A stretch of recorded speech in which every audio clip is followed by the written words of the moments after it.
Salutare! Salutare la toată lumea! Bine v-am regăsit la Garantat 100%. Invitatul nostru de azi s-a născut în 1963 și a studiat la Yale și la Cambridge. E doctor în psihologie, dar scrie și despre politică, despre cultură, la fel de bine cum călătorește și la frontierele ficțiunii. Cartea sa, Demonul amiezii, o anatomie a depresiei, a luat Premiul Național al Cărții în Statele Unite și a fost pe lista scurtă a finalistelor premiului Pulitzer. E o carte care se bucură de un succes mondial pe foarte bună dreptate, devenind un reper în discuțiile despre depresie. Sosit în România la invitația editurii Humanitas pentru a participa la lansarea cărții sale traduse în limba română, autorul Demonului amiezii ne face marea bucurie de a accepta invitația noastră la Garantat 100%. Doamnelor și domnilor, e o mare onoare să-i spunem bun venit domnului Andrew Solomon. Hello, thank you for accepting our invitation. Hello, what a pleasure to be here. And thank you for this amazing book. Thank you. With your kind permission, I will stick to practical themes of your book, keeping the literary delight of it for the direct experience of the readers. Would you agree? I agree entirely. Thank you so much. You say something like this: the essential symptom of depression is the fact that nothing on earth makes you happy anymore. And you say, and I quote, eventually you become an absence for yourself. End of quotation. How will you define this absence? I would say that the opposite of depression is not happiness, but vitality. And that people often think the feeling of depression is a feeling of being overwhelmingly sad.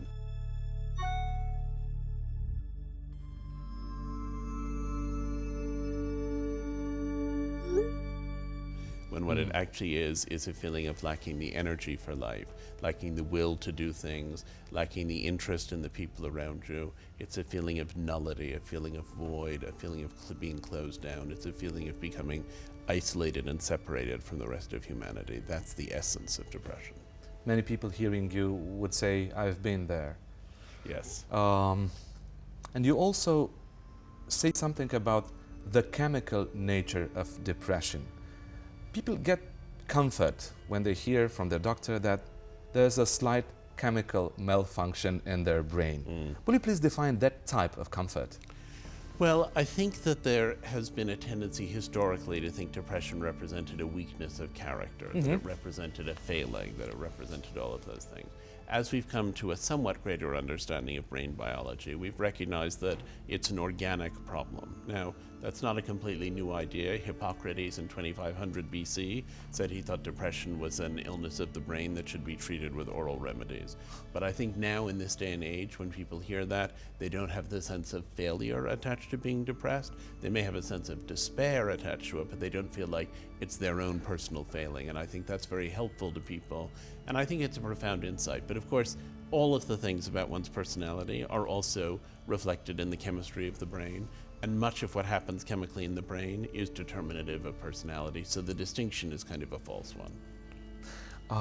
Is there a satisfying, unique definition of depression that you would accept?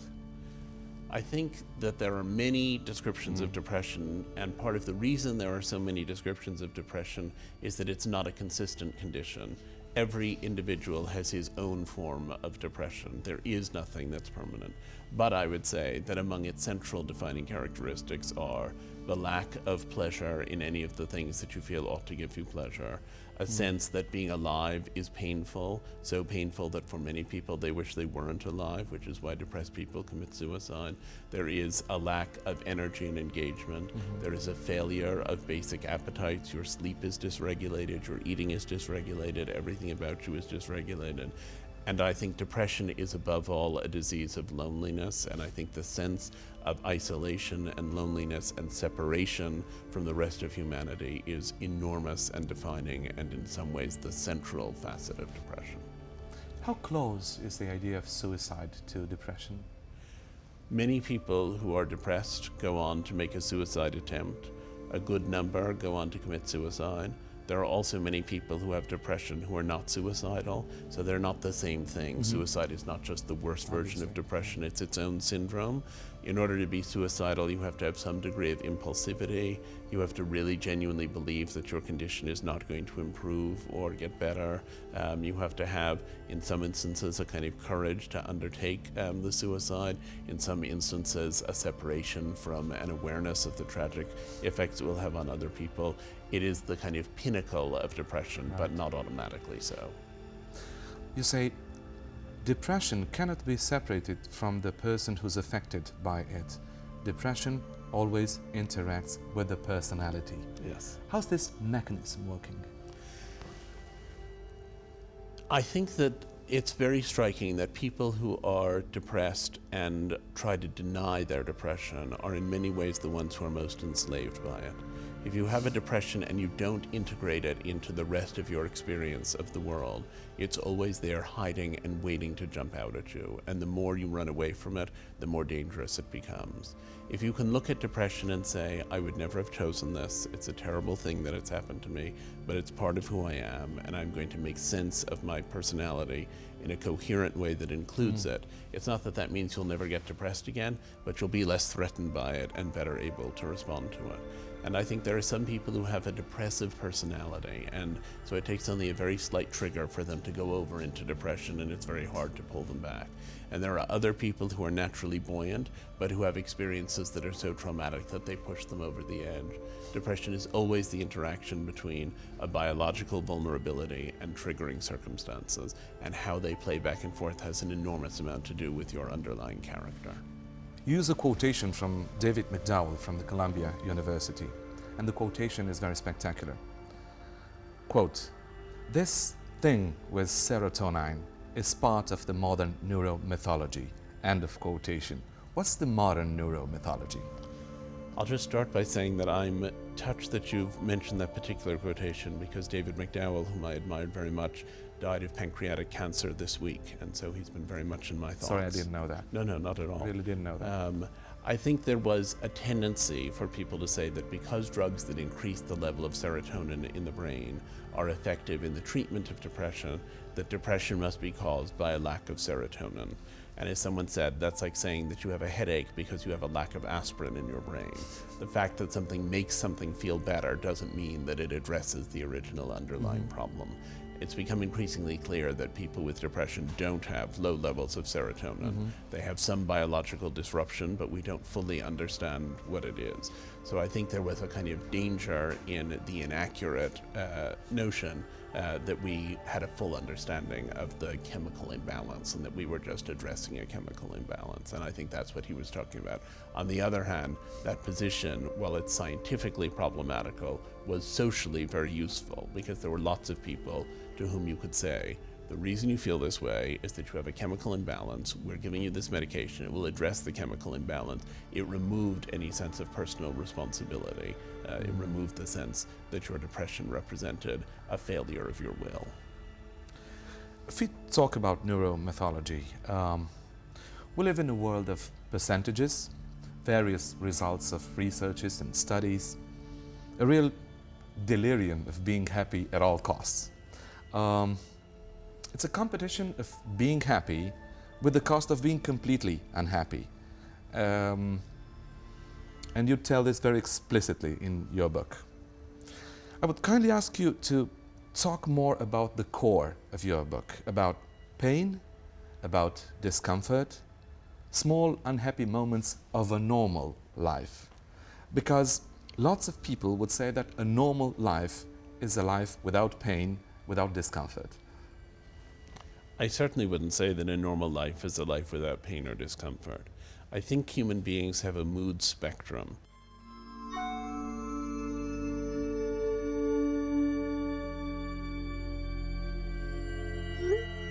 And I think that mood spectrum is incredibly useful. I think it's fantastic to be able to feel overjoyed and sad and even miserable and bored and enthusiastic and all of the other things that are part of the mood spectrum. And I think it would be a tragedy if we were to eliminate any aspect of the mood spectrum. The ability to feel sad and despairing is central to our experience of love. The opening line of the book is, "Depression is the flaw in love." In order to be engaged in love, we have to have as part of that the sense of how terrible it would be to lose the person we love. Without it, it wouldn't be love as we know it. Depression, I think, represents a breakdown of that mood spectrum. So it's not that it's part of that mood spectrum, it's when it gets broken. And while I would never want to eliminate the mood spectrum, acute clinical depression I would want to get rid of. It's a poverty of our languages, I believe in both English and Romanian, that we use the same word to describe this severe clinical syndrome and to describe the sadness that people feel when something has gone wrong in their lives and they're not suffering from such a syndrome. And I think that's resulted in a great deal of confusion. If you think about yourself and about your personal experience with depression, how do you feel when you express it in such a public showcase? How is it for yourself? It's a very vulnerable experience. It's a terrifying experience in some ways. A lot of people said before I published the book, aren't you worried people will laugh at you or will see you as weak or will somehow think less of you? My experience, in fact, has been that almost everyone I meet says to me at some stage, I was actually quite depressed when I was in college and I wanted to tell you about it. Or says, I'm terribly worried about my son, he's having these problems. Or says, my wife has never quite been able to function as well as I'd like. So it felt very self-exposing, and exposing all the details of my own life is of course difficult, but ultimately it in fact became the basis of, I think, a greater intimacy with humanity than I would ever have had otherwise. How can I, and I use an impersonal I, how can I share my intimate feelings, my intimate things with somebody or to the world? Is this possible, really? There's a level at which it's impossible. I mean, you expose as much as you wish to expose, you try to be frank and open and honest, and people are still in some sense profoundly unknowable, and it's impossible fully to communicate your experience. Part of what I wanted to achieve in writing this book, though, was to put forward not only my experience, but also the experience of the many depressed people I had interviewed, in hopes that that would have some beneficial effect for people who didn't know how to share their own stories. And many people have since written to me and said, I used your book to explain to my family what it was I was going through. I used it to explain to my friends what it was that I was experiencing. How many of the people suffering from depression will get a proper form of diagnosis and consequently a proper treatment? Well, those are two separate things. Only a limited number will get a proper diagnosis, and of those who get a proper diagnosis, only a limited number will get appropriate treatment. It's difficult to understand what depression is. Many people don't self-identify with it and therefore don't go and seek any kind of treatment. So they don't even tell a doctor that they're going through these difficulties. They therefore are unlikely to get a diagnosis. Some people who have these symptoms go to doctors who don't understand them, and they therefore don't get a good diagnosis. But even if they do, there are lots of people who get the diagnosis and say, but I don't want to have treatment. I see the treatment as a mark of some kind of moral decay. I don't want to have to do that, and they refuse treatment. And some people may get a treatment which is ineffective, and they don't have good enough medical care to find treatment which would be more effective. Talk therapy, medication, any of the variety of kinds of treatment that are available. There is a small number of people who have genuinely treatment-resistant depression and for whom nothing seems to be helpful, but that's a small number. By and large, the people who have depression and aren't doing well are not getting the treatment they should. You remind in your book about researchers demonstrating the fact that the emergence of supermodels, for example, damaged the image of women about themselves. But you also say that the psychology supermodel is even more damaging than the physical one. You say that people are continuously examining their states of mind, rejecting their own thoughts. Some may say this is good. Some may say that putting order into your inner self is something good for the civilized man. I think putting order to your inner self, insofar as you're able to do it, and insofar as it's not artificial, is good. I think coherence is incredibly helpful. I think insight into oneself is, perhaps the strongest and primary tool against mental illness altogether, and mental decay. I think if there's any way that you can structure your experience of the world to incorporate the specifics of your personality and your personal experience, that's great. I think one of the things depression does is to introduce a sense of chaos and breakdown of that coherence. And one of the many symptoms of depression is the sense that your life doesn't make any sense and that it doesn't have any coherence left in it. What's helpful is to recognize that that is a symptom of a defined illness, which is a treatable illness, instead of simply thinking it's existential dread. And you know, all people do better because they have a protective coating of optimism, all healthy people. I'm always reminded of one of my favorite studies, which was one in which a group of depressed and non-depressed people were asked to play a video game for an hour. And at the end of an hour, they were asked how many little monsters they thought they had killed. And the depressed people were mostly accurate to within 10%. And the non-depressed people guessed between 10 and 20 times as many little monsters as they had actually killed. So to function in the world, it helps to have that coating of optimism. And part of that coating of optimism is not to think all the time these things which are true and which we all know to be true, but which we can't get bogged down in it. Things like, no matter what we do, we're ultimately going to die. Things like, no matter how close you are to someone, you're trapped in separate bodies and there's no true union of the two of you. Depressed people see those things and think life has no purpose. Non-depressed people know those things and think it would be great to have a nice lunch right now.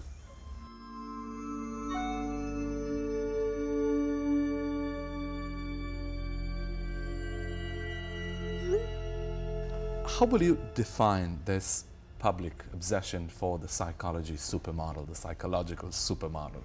I mean, the perfect human being. We live in a celebrity culture, and we live in an era in which the media is constantly exposing lives in which everything appears to be going right. I have a son who's 5 years old, and I was just reading him a story by Dr. Seuss, the American children's book author, called I Had Trouble in Getting to Salisaloo. And it's all about a character who is trying to get to a place where nobody has any problems. And when he gets there, he discovers that actually they do have some problems, and he finally decides he has to go home and confront the problems he has head on. But that idea people have, if I only did everything right, I wouldn't have any problems, is a poisonous idea. You can do everything right, you will still have problems, you're still vulnerable, it's still a difficult world, it's still a difficult life. And I think a lot of the time people have a sense of failure because their lives aren't perfect. Their marriages aren't perfect, their careers aren't perfect, their relations to other people aren't perfect. They haven't accomplished absolutely everything and turned into Brad Pitt and Angelina Jolie. But if you actually got close to those people, you would discover Brad and Angelina are having problems of their own. And I think for the people who have a sense of failure, it's very oppressive. And you want to say to them, celebrate the things you've succeeded at, recognize that nothing will ever be perfect, and get on with a life in which you're able to make sense of that, instead of having that despair of feeling, but I should be this, I should be that. I should be is a very unuseful line of argument. Another quotation from yourself, which is very spectacular. And you say, we transform curable persons into pathological cases, and what could be easily treated becomes a disease. Will you please comment on that?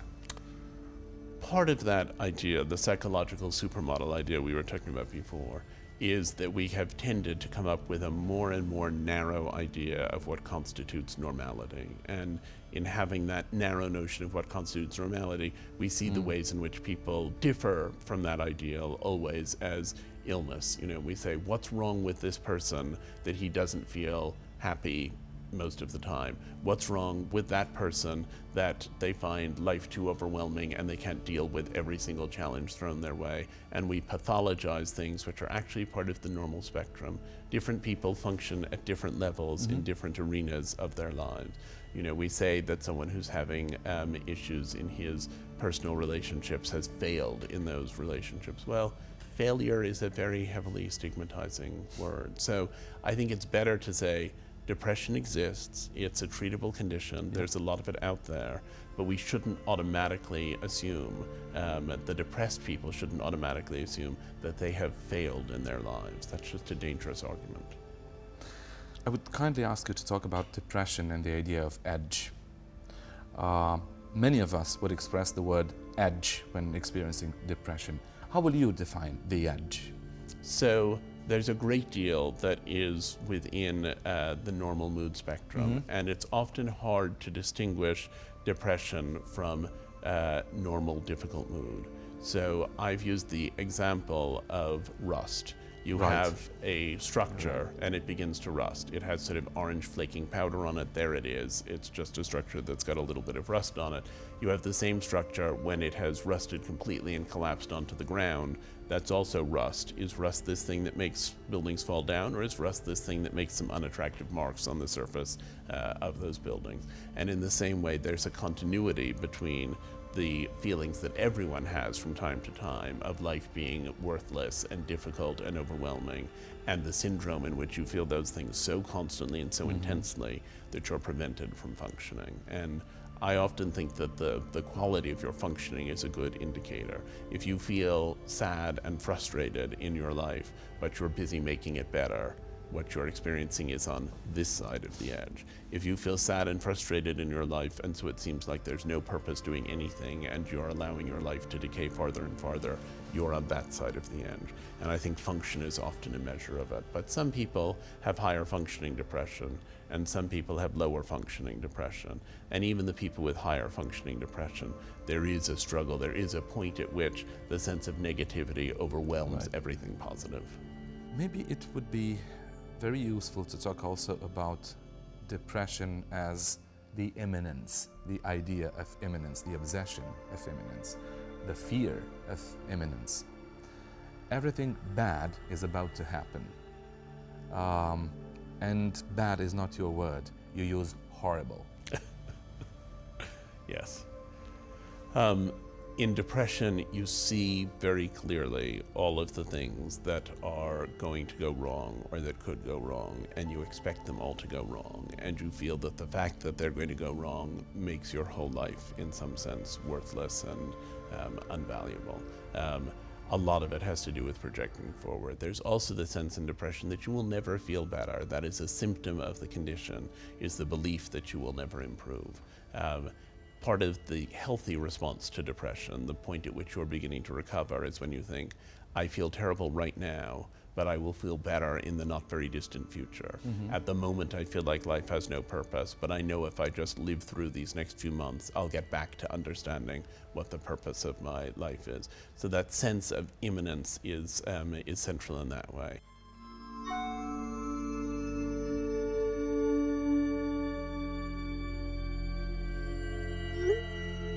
It's also central in that people who have depression, they have that accurate perception that there's pain ahead of them. They also often have an inaccurate perception that really terrible things are about to happen. You know, when you're severely depressed, you feel like if I go outside, I'm going to get hit by a car and I'm going to be killed. Right. You think my daughter has a sore throat, she's probably got cancer and she's going to die. You see catastrophe lurking right ahead all the time. You think things have been difficult at work and I'm going to lose my job completely. And a lot of those are delusional beliefs that seem very, very real when you're depressed. I try to express a very common question. I am terrified with the idea that I lose contact with the world. Right. What do I have to do? Well, the first thing to do, I think, is to recognize whether you are losing contact with the world and to think through what that really means. Part of what you have to do is to ensure you do the things that sustain that contact. Right. When you're depressed, interacting with other people is very stressful, it's very exhausting, it's very overwhelming. Don't let yourself become isolated. The more isolated you become, the worse the depression is going to get. The connections to other people won't make the depression go away, but they will give you the strength to fight it, and you have to therefore keep them alive to the maximum extent that you can. Sometimes you are very precise, very exact when you describe something. Sometimes you use metaphors, but generally people tend to be reluctant when somebody uses metaphors in order to express glimpses from the abyss of depression. Why do we do that? I mean, why is metaphor so scary? Metaphor is so necessary because you're often explaining to people an experience they haven't had, and in order to give them an understanding of it, you explain an experience they have had. So I, for example, have often said when people say, but what is that anxiety like? I say, did you ever slip and trip and fall down? And they say yes. And I said, Do you remember what it felt like in that split second between the moment when you tripped and the moment when you hit the ground, that feeling of terror and out of control that then broke when you actually fell? And they say yes, and I say, okay, imagine that experience, which lasted for a second and a half, lasting for 11 weeks. And they say, oh, that's what it is. So I think often metaphor or simile is the best way to give people the insight if they haven't had the actual experience.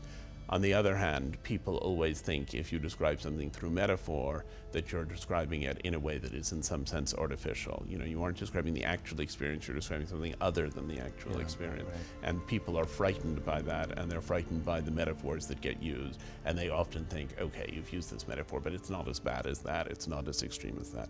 Yes, it is. The metaphors are very carefully chosen. They're to indicate the extent, the depth, the profundity, the overwhelming nature of this experience. Some people would say that if the therapist, if their friend, if somebody uses metaphors, this is not a serious way of expressing and of understanding their feelings and their, I don't know, terrifying images about the world.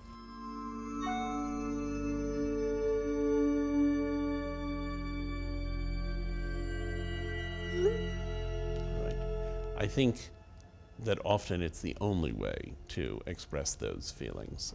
And I think one of the problems of depression is that you feel when you're in it that it's inexpressible. And also when you're in it, it sort of blunts your capacity to come up with language. And often the only things you can do are to describe things that are like what you're going through, because in a way there is no vocabulary for the experience. I mean, Wittgenstein famously said, I can only know what I have words for. And right. I think depression is an experience which is starved for vocabulary. And part of the reason to write about it and to talk about it is in order to begin to introduce that vocabulary, so that increasingly with the passage of time, people will be able to describe it without resorting to very abstract metaphors. One of the most important things for our viewers would be to find out at least maybe just a few words about getting out of depression and repeatedly falling back, even back in the abyss. Depression is a cyclical illness. Most people who have one episode of depression will have other episodes of depression. And the more episodes you have, the more likely you are to have further episodes. Most people who have depression will eventually emerge from it even without treatment.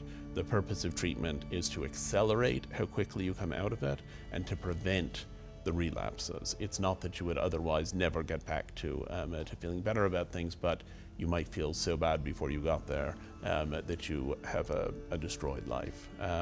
So I think the sense, you used the word imminence earlier, the sense of the imminence of a relapse ends up defining the lives of people who have this condition. You know, I definitely live differently than I would if I didn't always have in the back of my mind that fear. What if it comes again? What if I fall into it again? What if I get caught once more in this difficult experience? I think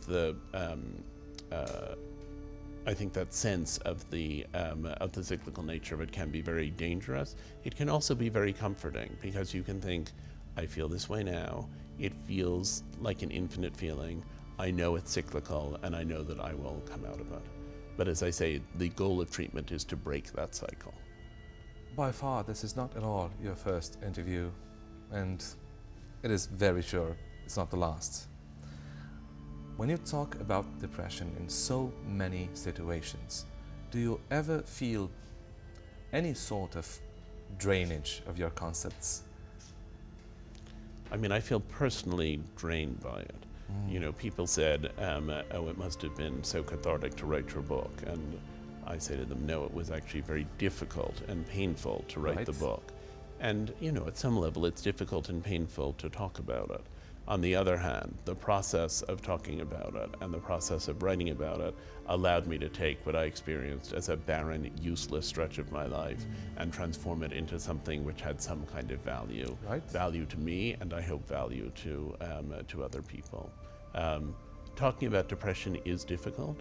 On the other hand, keeping depression secret is also difficult.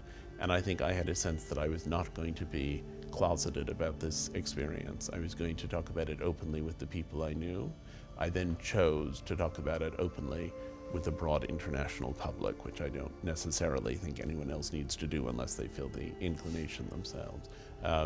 But I think it's helpful not to be keeping your depression a secret. I think keeping it a secret makes it worse than it would be otherwise. It's exhausting, it's overwhelming.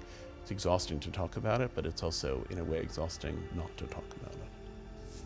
Is depression a modern obsession of the human being, or has it been near us from the very beginning of humanity?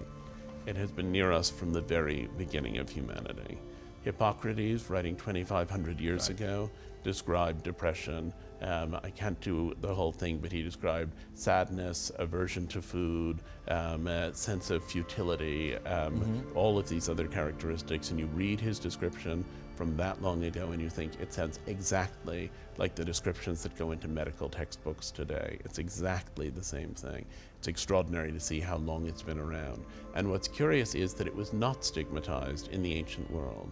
The stigmatization of depression really set in at the point when the church began to say that people who were depressed had despaired of ultimate redemption, and they therefore saw it as a mark of lack of faith. And the lack of faith was, of course, considered very dangerous in Renaissance Italy, in Inquisition Spain. There was this whole ethos that came out of Christian doctrine. Also, Thomas Aquinas said that illnesses were either illnesses of the body or illnesses of the soul, and he appointed depression and mental illnesses as illnesses of the soul. So our sense of how problematical depression is modern, but the condition itself goes back as far as we can trace. You say that this particular branch of medicine is far more populated with fraud, deceit, mystification than any other branch of medicine. Will you bring some nuances into this, please? Well, psychiatry is in many ways a relatively modern discipline, and there were an awful lot of psychiatric theories that were in circulation that have turned out not to have much relevance.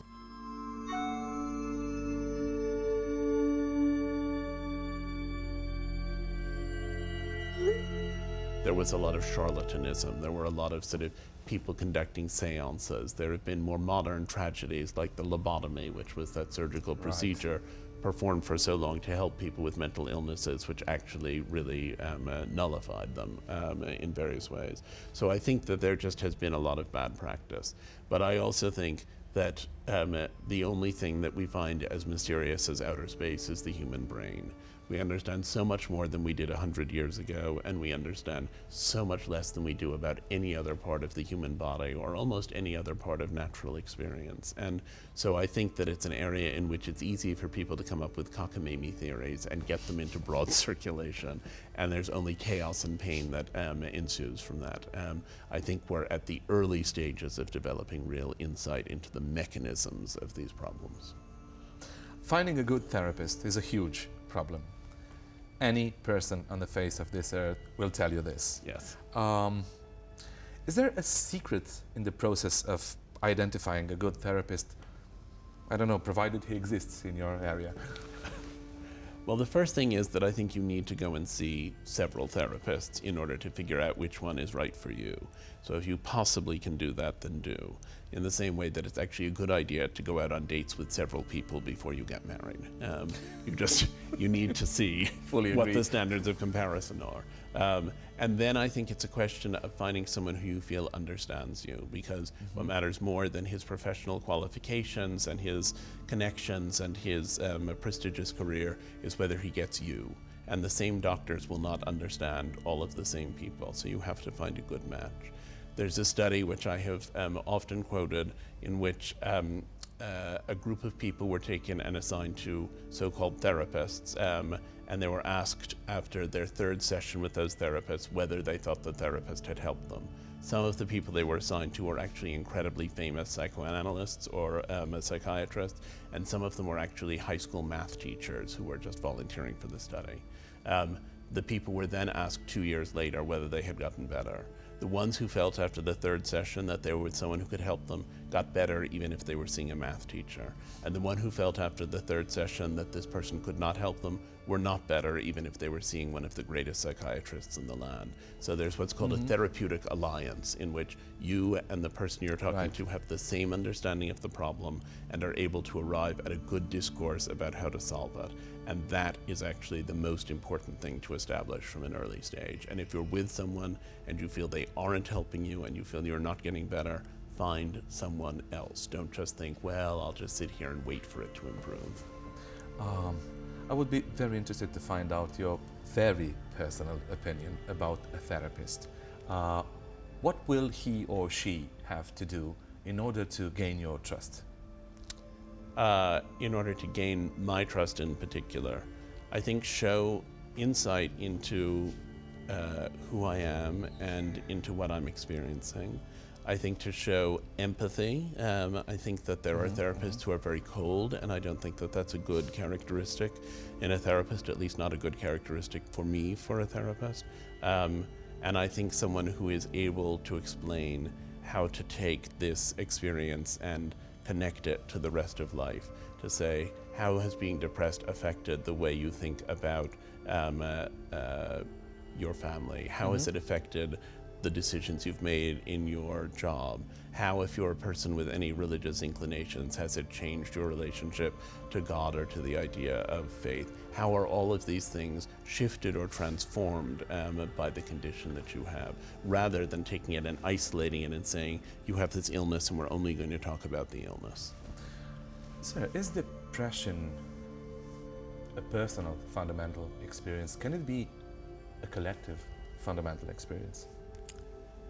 In the era of the internet, people who are experiencing depression are more likely to find others who are experiencing it. There's a lot of stigma in talking about it directly. The anonymity of internet postings allows people to talk about it to one another. So I think a community of people who recognize themselves as having depression is in the process of emerging. There is a lot that those people have in common. There is also the underlying feeling, which is symptomatic of the illness, that nobody else can possibly understand what you're going through. So it exists collectively and it exists individually. Right. And I was interested in contexts in which it exists on a broad level. You know, if you go into the context of a town where there was a factory, the factory is closed down and nobody has any employment, that actual suffering, which causes some people to feel sad and anxious, triggers in other people a lapse into real depression. What happens when you have a whole group of people who all know one another, who all go through a difficult experience and all become severely depressed in the wake of it? There are strengths to be derived from that interaction. There also are vulnerabilities attached to it.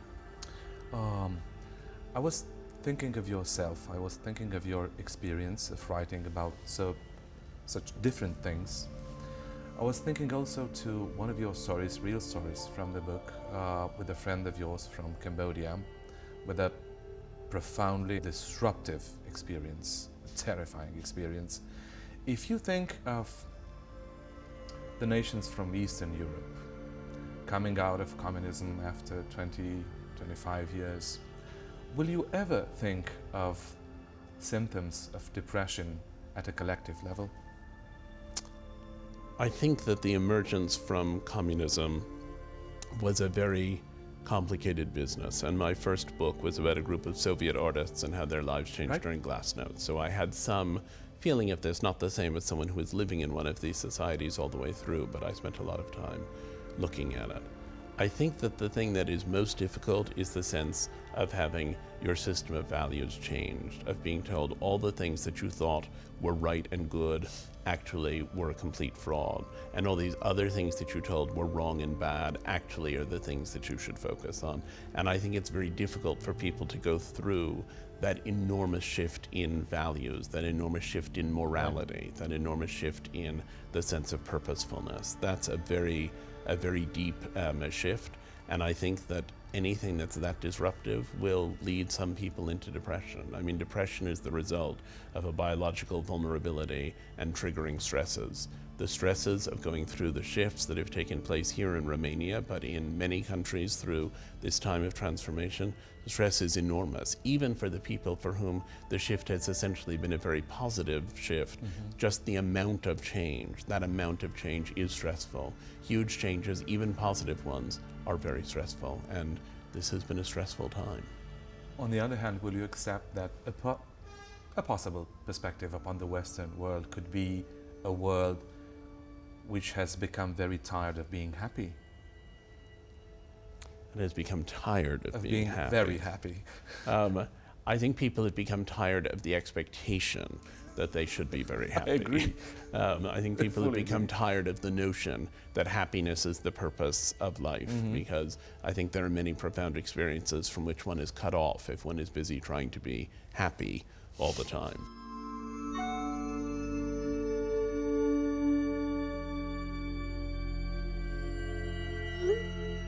So I think there is a sense that that happiness is, it's part of the human experience, and it's an important part. You would never want to take happiness away from people, but it isn't the whole purpose of experience.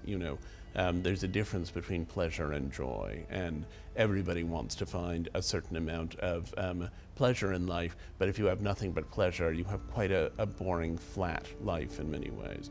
Joy, on the other hand, is something that you achieve, I think, through the experience of its opposite. You experience despair, and that can propel you into an appreciation for everything that actually is okay in your life and an appreciation for joy. In terms of treating depression, you say that medication and psychotherapy together are far better than each of them taken separately. Right. There's been a long debate about this question of what the correct way is to treat depression. And in the first place, depression is a very complicated condition, and different people respond to different things. There's work that's been done actually since my book was written by an imaging specialist who does brain imaging, Helen Mayberg, which has shown that you can actually do imaging work and demonstrate which patients are likely to respond to medication and which are likely to respond to psychotherapy. It's not something that can be broadly applied at this point, but it's the beginning of an understanding that there may be structural differences in the brains that respond to one or the other. But the overall evidence is that while medication is very helpful and therapy is very helpful, the combination is the most helpful. And the basic structure of that, I think, is that the medication helps to get rid of the symptoms of acute depression, and the psychotherapy lets you figure out how to build a good life on the other side of it. Because when you take away the depression, what's left is not happiness or joy. What's left is the capacity to build a life that incorporates happiness and joy. And you have to go out and build that life. The impediment has been taken away. In effect, the parking brake has been released, but you still need to drive the car. And the medication often lifts the parking brake, and the therapy often helps you figure out how to drive the car. Sir, thank you so much for accepting our invitation. Thank you so much. It's been terrific. Such an experience. I feel better. So do I. So, thank you for being here. Good luck with what you do, and we're looking forward for your new books. Well, thank you. It's a pleasure to be here in Romania. Tuturor celor care sunt alături de noi, mulțumim pentru încredere. Aduc aminte câteva lucruri. Prefața acestei cărți, Demonul la miezii, o anatomie a depresiei, e o prefață minunată scrisă de Mircea Cărtărescu.